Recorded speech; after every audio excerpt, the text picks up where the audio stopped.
Are you doing the right things in your garden right now? Or are you making mistakes that are holding you back and leading to failure? In this video, I'm going to uncover 3 common gardening mistakes that I see people making in January and how to avoid them.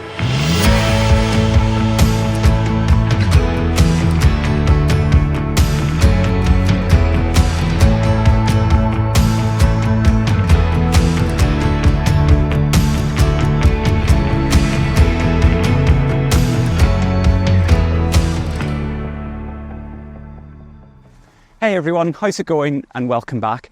January might feel like a time to hibernate, but savvy gardeners know that it's a golden month for setting yourself up for success in the year ahead.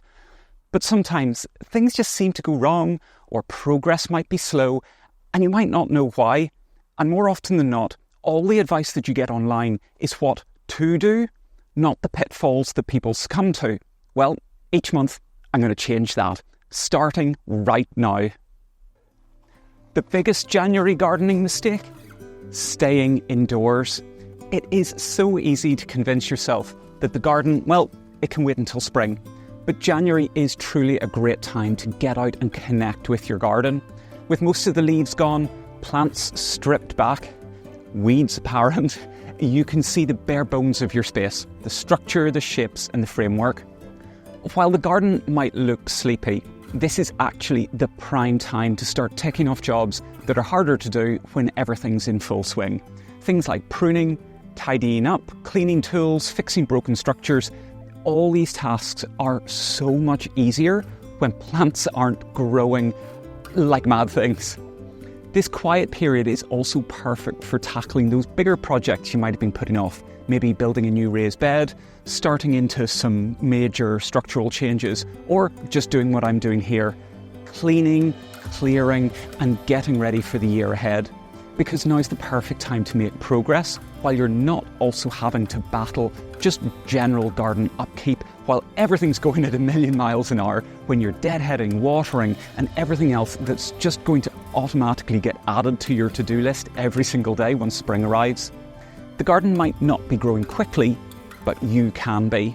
This quiet period is going to allow you to spot opportunities that you might otherwise miss, how light moves across the garden, where paths or seating might work better, and just spending time in the garden now also builds this rhythm and this habit for the months ahead, getting used to being out here, doing, enjoying, and really importantly, observing. Even just a quick 10-minute walk through can spark ideas and motivation. So bundle up. It's not that bad today. Grab a warm drink and step outside. Your garden has all of these secrets to share with you. In January, you just need to look. Don't let January enthusiasm lead to February disappointment. One of the most common mistakes that gardeners make this month is simply sowing their seeds too early. I know that it's really tempting when seed catalogues arrive at the door and social media is buzzing with new season excitement.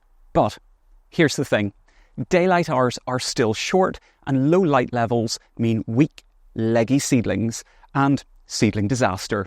Seeds sown too early often just result in plants that are desperate for light and warmth that they simply can't get indoors, and this sets them up for stress and poor growth later on, if they survive at all. Instead, use this time to focus on preparation. You could clean your seed trays, organise your seeds, and maybe even make yourself a seed sowing calendar to stay on track. Now, if you really want to sow something and you don't have a propagator or grow lights, stick to hardy varieties. Something like broad beans are going to work well, or sweet pea.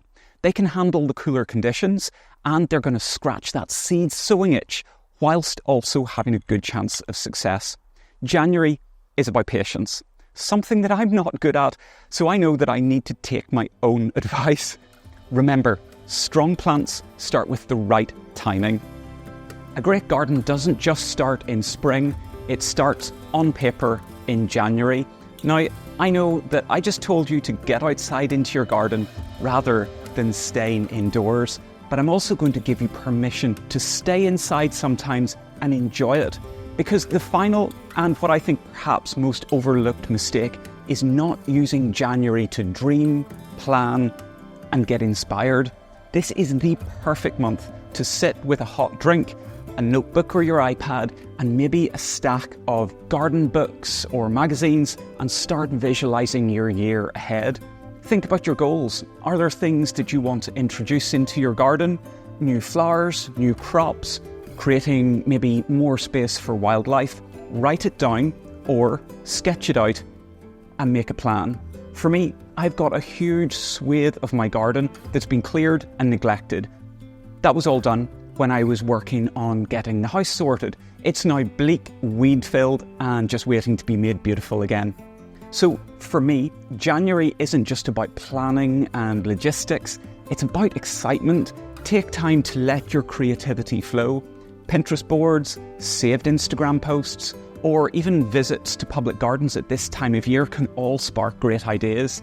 Then, when spring comes, you're going to be so much more prepared if you've taken this quiet time to get clear on your vision.